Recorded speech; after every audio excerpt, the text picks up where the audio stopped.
Welcome back, for the first time ever, to the WaterCast, loyal droplets. I'm your host, Connor Densation, with my co-hosts, Lukewarm, Hello. Chili, Hey.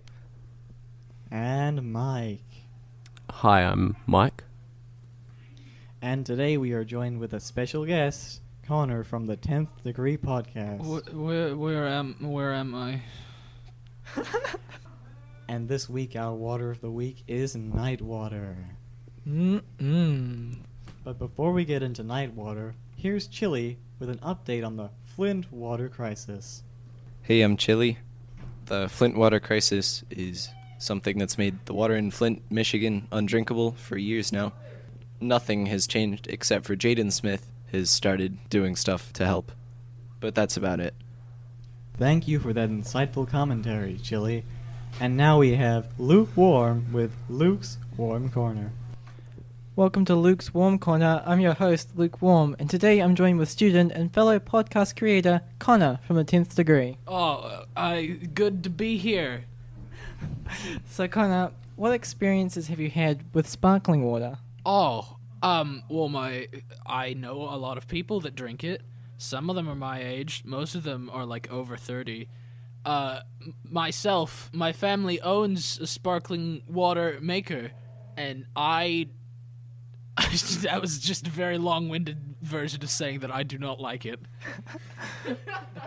Thank you for that. So, how does sparkling water compare to other waters that you've tasted?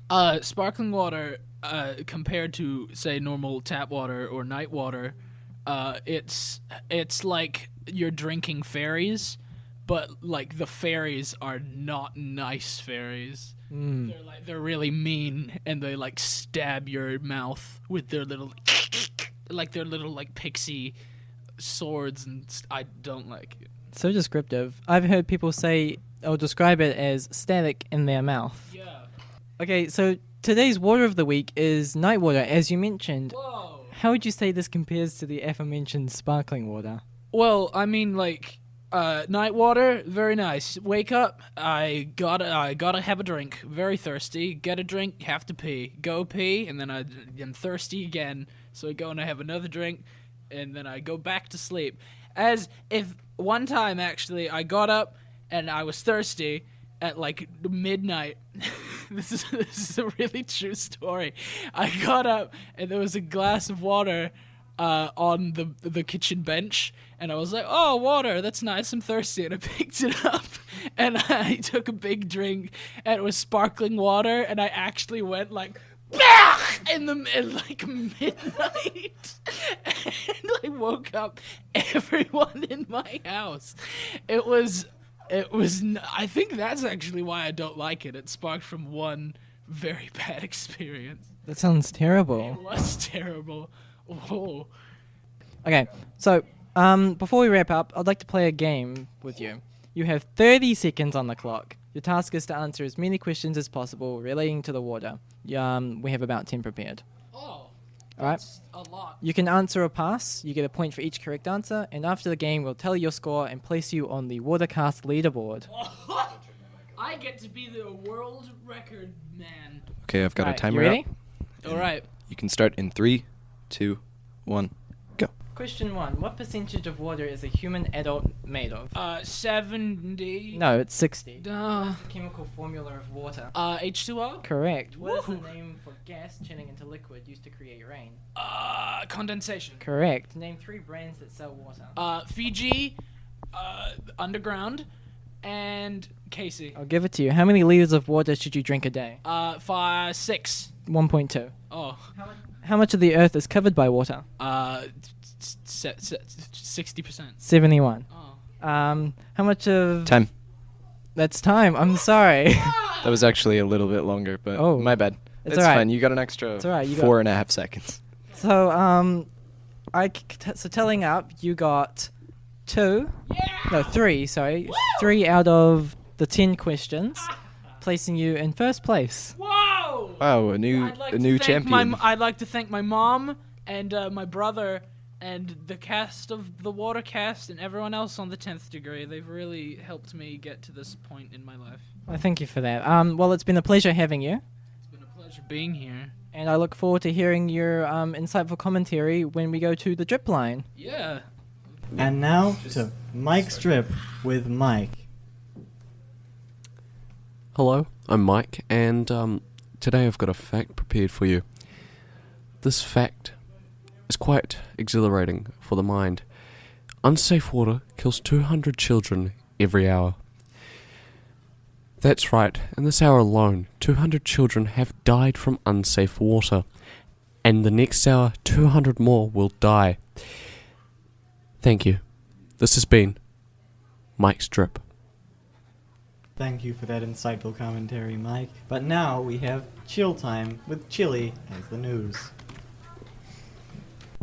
Hello, everyone. There has been some interesting news this week, so I'm going to read through some headlines, and then I'm going to actually read through and talk about one of them. So, Auckland's family water pressure so bad that the shower is a pitiful trickle. This from stuff.co.nz. Also from stuff.co.nz. Charge on export water likely but not guaranteed this term, minister says. The next news article is CEO of LaCroix maker National Beverage blames injustice for sales declines. Stock falls 15%. So this one I've thought would be a bit of a fun, small 30-second debate. Do you guys think LaCroix counts as real water? The flavored sparkling water sold in the cans, does that count as real water? Please discuss. Well, as mentioned before, I think sparkling water just tastes like Stanek in my mouth, flavored or not. I'm here with Connor. What are your thoughts? It depends on the ingredients. Okay, next we'll go to Connor, the other Connor. Connor Densation. That one. I think that not only should LaCroix not count as water, it shouldn't count as flavored water either. It's more basically like- just soda. It effectively just counts as someone thinking really hard about a flavor next to you. That's about the length of its flavor. What are your thoughts, Mike? LaCroix shouldn't count as water because it's actually just soda, therefore it's not water, it's just soda. it's It's basically just carbon soda. carbon and It water. don't It's, count as soda either, to be honest. I mean, so it is soda. I think we should ban it from the water list. I don't know what to call it. We're calling it the water list, people. We are going Okay. to host a boycott of LaCroix products. Yes. Anyone who listens to No this more LaCroix. We're not gonna- No more LaCroix. Thank you for your What does LaCroix even mean? It probably means like demon water. It's French That's for my- fake water. That's what I'm thinking. While tweeting at us today, make sure you go hashtag ban LaCroix. Thank you. No, we're not gonna get rid of it because it might have LaCroix? like, Wait. it Chris, might are have you talking about LaCroix? yeah. We're not gonna boycott it because it might have disease-causing chemicals. No, we're gonna ban it because it's not water. It's not water. Okay, this has been. It means the cross in French. Yeah, well, Connor, we didn't want this. No, it's not water. Well, this has been a nice 30-second discussion. Let's go out of the news now. But before we get into our final discussion of the night, I am here with Water Wars. With our Water of the Week, Night Water. Do you ever wake up in the middle of the night feeling completely parched? Well, you're in luck, as you get to experience what is arguably the best type of water anyone has ever experienced. Night water.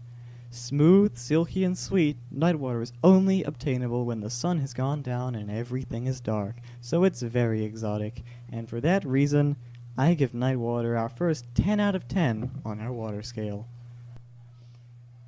Here I have, as a potential one-off on the podcast, some water that I have prepared the night before. Just give you all a sample of what I think about it.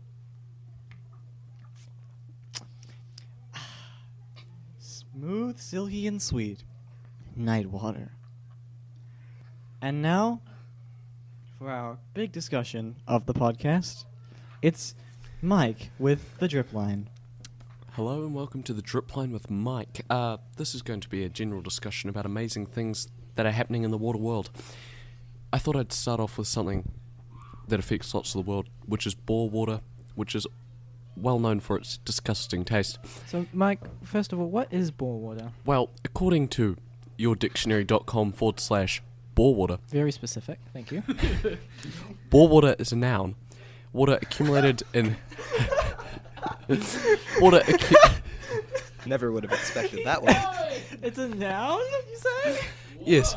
Water is a noun and is water accumulated in aquifers below the Earth's surface that can be accessed via a bore or well. This means the water is actually drawn out of the ground by force, like stealing blood from a person with a needle. Any questions? I have a question, condensation. That's me. What? Bore water, not you, Connor. Okay, so condensation. Since night water is our water of the week, does bore water count as night water during the night periods? That's nightmare Be- water. Being of a belief that night water purifies all, I believe that even given the chance believe? and left out at night, that bore water will become night water. And it will taste just as good as any other night water you will find. How compelling. Thank To confirm this, I'm now going to search that up. Connor, our guest on the show, do you have any thoughts on bore water? Yes. Bore water. It has, yeah. Thank you.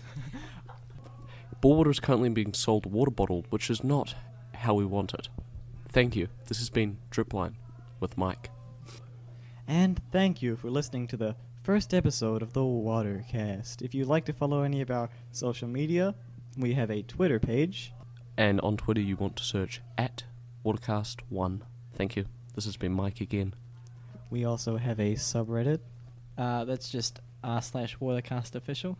And our SoundCloud is soundcloud.com/thewatercast. Once again, I'm your host, Connor Densation. I'm lukewarm. I'm Chili. And I'm Mike. Here with special guest Connor. Thank you for listening. Thank you for listening.